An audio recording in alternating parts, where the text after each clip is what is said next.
Assalamualaikum warahmatullahi wabarakatuh, Ustaz. Ustaz, gimana kalau puasa tapi tidak sholat? Maka innalillahi wa inna ilaihi raji'un. Maka sesungguhnya Rasulullah SAW pernah bersabda, man taraka shalah, barang siapa yang dia meninggalkan salat muta'ammidan, karena dia menyepelekannya, ya, karena dia melalaikannya, faqad kafara jihadan, maka sungguh dia telah kafir dengan nyata. Itu sebagian ulama ada yang mengatakan kalau enggak salat itu maka kafir. Tapi sebagian lagi ada yang mengatakan kalau tidak salat itu fasik. Tidak puasa, tidak zakat itu fasik. Bahayanya kalau sampai tidak salat adalah bisa dia menuju kekafiran. Maka sejatinya orang yang dia puasa tapi tak salat itu sudah bagus. Dia tidak salat, mau puasa, alhamdulillah, masya Allah. Tetapi yang perlu diperhatikan adalah bagaimana nilai puasanya itu di sisi Allah Subhanahu wa taala.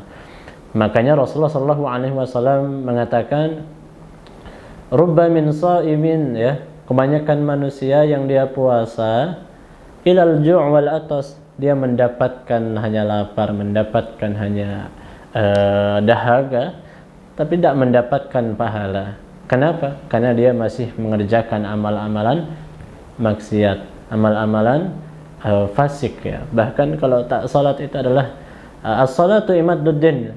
Salat itulah tiangnya agama. Kalau kita tidak salat maka hancurlah agama ini.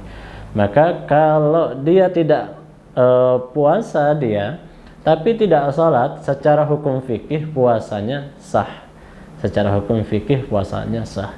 Tetapi kalau dia secara akidah, maka dalam akidah belum tentu amal puasa dia diterima oleh Allah Subhanahu wa taala. Karena yang menerima puasa itu adalah Allah.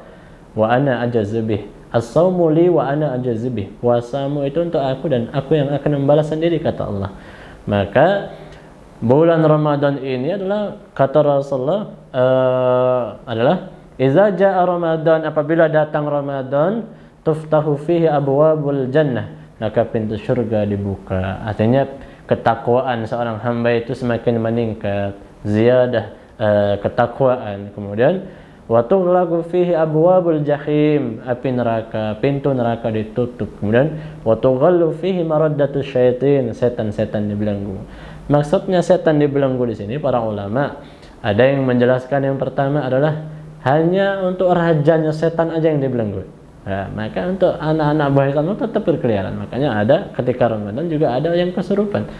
Maka yang kedua adalah makna setan dibelenggu adalah kita dipersulit untuk susah melakukan keburukan-keburukan, yaitu hadiah dari Allah.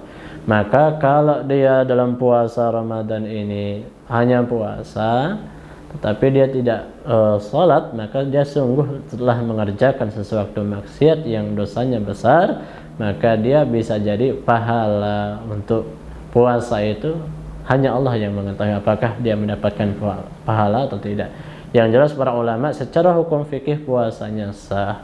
Akan tetapi di sini secara akidah, maka di sini ada yang mengatakan tak dibalas oleh Allah pahala puasanya. Maka innalillahi wa inna ilaihi raji'un. Maka di bulan yang penuh barokah ini jangan sampai kita seperti halnya kalau kita sholat tahajud tapi tidak sholat subuh. Nah, ini kan bahaya, ya, bahaya. Dia sudah bagus sholat tahajud tapi tidak sholat subuh, ini juga bahaya. Makanya kita harus mengetahui bagaimana yang usul, bagaimana yang furu'. Bagaimana yang usul, semua sepakat bahwa yang usul salat itu sepakat. Nanti bagaimana furu'nya semua berbeda. Ada yang berbeda, ada yang takbirnya berbeda, ada yang mengucapkan basmalah, ada yang tak pakai basmalah. Itu adalah masalah furu'iyah. Maka kita berlapang dada dalam furu'iyah.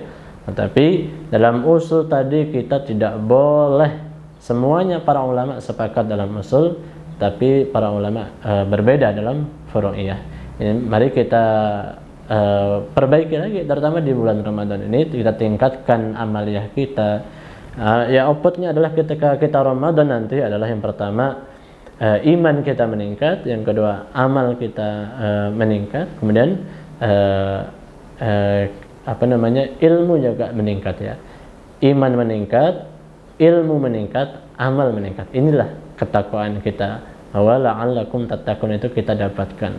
Maka bagi saudara-saudaraku yang masih puasa tapi bolong-bolong salatnya, maka latih di bulan Ramadan ini untuk berlatihan, karena salat kalau tidak dilatih juga tidak bisa.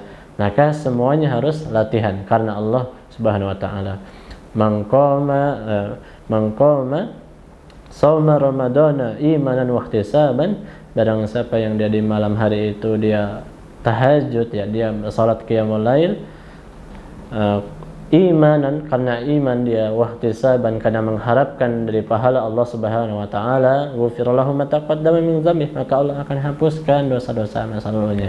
Maka yang belum salat, marilah salat. Jangan sampai kita puasa tapi tidak salat.